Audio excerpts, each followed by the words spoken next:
அருமையான சுவையான கொண்டக்கடலை வெள்ளை கொண்டைக்கடலை குழம்பு பார்க்க போறோம். ஹாய் ஹலோ வணக்கம். தோசை பீஸா உங்களை அன்புடன் வரவேற்கிறது. நான் கான்ஸ்டன்ட் ஜெயக்குமார். அதாவது இந்த சன்னா அப்படின்னு சொல்லிட்டு இந்த வெள்ளை கொண்டக்கடலையை வச்சு ரொம்ப கெட்டிமாக ஒரு பண்ணுவோம் இல்லைங்களா? அப்படி இல்லாமல் இதை வந்து நம்ம என்ன பண்ண போகிறோம்னா குழம்பு மாதிரி எப்படி வைக்க போகிறோம் அப்படின்றதுக்காக தான் இந்த சன்னா தால் அப்படின்னு சொல்லக்கூடிய வெள்ளை கொண்டைக்கடலை மற்றும் முருங்கைக்காய் போட்டு அருமையான இந்த கொண்டைக்கடலை குழம்பு எப்படி செய்யறதுன்னு பார்க்கலாம் வாங்க. இப்போ இந்த கொண்டைக்கடலை குழம்புக்கு நம்ம என்ன பண்ண போகிறோம்னா இந்த கொண்டைக்கடலையை வெள்ளை கொண்டைக்கடலையை நல்லா 8 மணி நேரம் ஊற வைக்கணும், அல்லது முதல் நாள் இரவு ஊற வச்சிடலாம். ஏன்னா அது நல்லா ஊறலைன்னா என்ன ஆகும், அதனுடைய அளவில் வந்து இந்த மாதிரி பெருசாக ஆகாது. அதனால் நல்லா ஊற வைக்கிறது ஒரு முக்கியமான விஷயமாகும் இதுக்கு. அதுக்கப்புறம் என்ன பண்ண போகிறோம்னா ஊற வைத்த தண்ணியில் நம்ம இதை சமைக்க போகிறது இல்லை. இதை நல்லா கழுவிட்டு புது தண்ணி ஊற்றி தான் இதை சமைக்க போகிறோம். நம்மளுடைய குக்கர் பாத்திரத்தில் போட்டுக்கலாம். குக்கர் பாத்திரத்தில் போட்டுட்டு 5 அல்லது 6 சத்தம் வர வரைக்கும் இதை வைக்கணும். அல்ல உங்களுடைய குக்கரை பற்றி தெரியும் உங்களுக்கு. இது நல்ல மெத்துன்னு வெந்திருக்கணும். இது வேகலைன்னா கடிக்கிறதுக்கு நறுக்குன்னு இருந்ததுன்னா நம்மளுக்கு அந்த குழம்பின் சுவை வந்து சரியாக இதில் எடுத்து கொடுக்காது.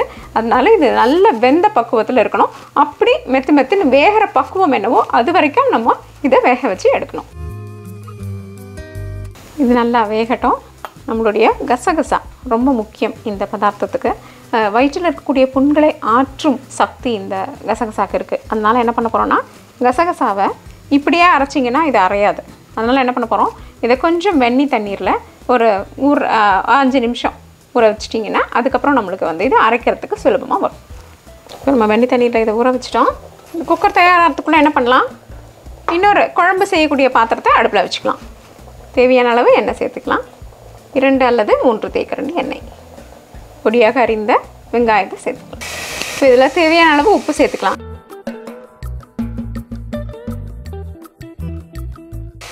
இப்போது லேசாக வெங்காயம் வதங்கிடுச்சு. இப்போ நம்ம தக்காளியை சேர்த்துக்கலாம்.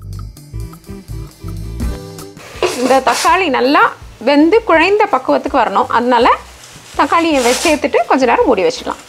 இப்போ நம்ம அரைக்க வேண்டிய சாமான்களை பார்க்கலாம். ஒரே ஒரு பூண்டு, தேங்காய்ப்பூ, நம்ம ஊற வைத்த கசகசா. இப்போ இதை நம்ம நல்லா மையாக அரைச்சிக்கலாம்.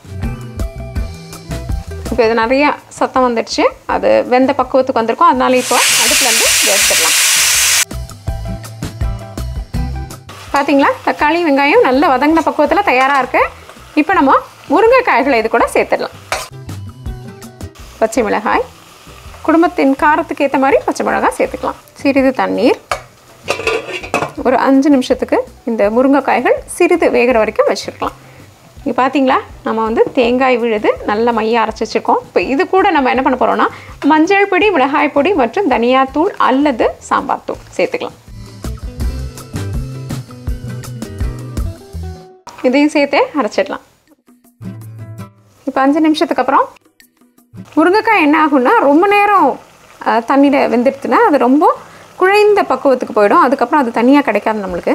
அதனால் ஒரு அரை வீந்தால் போதும். ஏன்னா இப்போ நம்ம மசாலாலாம் சேர்த்ததுக்கப்புறம் திருப்பியும் அது அடுப்பில் ஏற்க போகிறதுனால இப்போ நம்ம அரைத்த விழுதை சேர்த்துக்கலாம். கொஞ்சம் தண்ணி ஊற்றி சேர்த்துக்கலாம். இப்போ இது நம்ம ஒரு மிதமான தீயில ஒரு 10 நிமிஷம் வரைக்கும் நல்லா இந்த மசாலாவை உள்வாங்கிக்கிற அளவுக்கு கொதிக்க வைக்கணும்.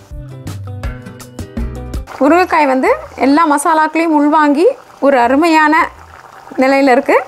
இப்போ நம்ம கொண்டைக்கடலை இது கூட சேர்த்துடலாம். கொண்டைக்கடலை எடுத்து இப்படி அமுக்கி பார்த்தீங்கன்னா மெத்தென்று வெந்த பக்குவத்தில் இருக்கணும். அப்போ தான் இதை மசாலாவை இதுவும் உள்வாங்கிக்கும். அப்போ தான் ரொம்ப சுவையாக இருக்கும் குழம்பு. இப்போ நம்ம தேவையானதெல்லாம் சேர்த்துட்டோம். அதனால் என்ன பண்ண போகிறோம்னா 10லேருந்து 15 நிமிடங்கள் இதை வந்து அப்படியே மூடி வச்சு மிதமான தீயிலே வச்சு நல்லா வேக வைக்கலாம். அப்போ என்ன ஆகும்னா இந்த கொண்டைக்கடலையிலையும் அந்த சாரெல்லாம் இறங்கி ரொம்ப அருமையான ஒரு சுவையை கொடுக்கும்.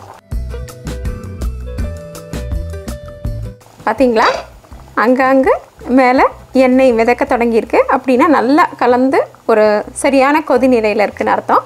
இப்போ நம்ம தாளிக்கலாம். தாளிக்கிற கரண்டி வச்சுக்கலாம்.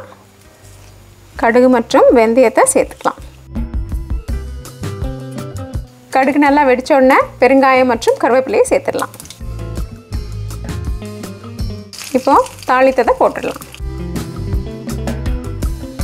இப்போ நம்மளுடைய கொண்டைக்கடலை குழம்பு தயார் நிலையில் இருக்குது. இதனுடைய பக்குவத்தை பார்த்தீங்கன்னா இதனுடைய கெட்டித்தன்மை வந்து உங்களுக்கு இன்னும் கொஞ்சம் கூட நீர்க்க வேணும், குழம்பு பக்குவம் வேணும்னு நினச்சா நம்ம வந்து கொஞ்சம் தண்ணி சேர்த்துக்கலாம். அப்படி இல்லைன்னா இப்படியே போட்டுடலாம். அதை தவிர இங்கே ஒரு முக்கியமான குறிப்பு என்னென்னா புளியே நம்ம இதில் சேர்க்கல. அதனால என்ன பண்ண போகிறோம், தேவைப்பட்டவங்க இந்த தக்காளியின் சுவை கொஞ்சம் குறைவாக தோன்றவங்க எலுமிச்சை சாறு சேர்த்துக்கலாம்.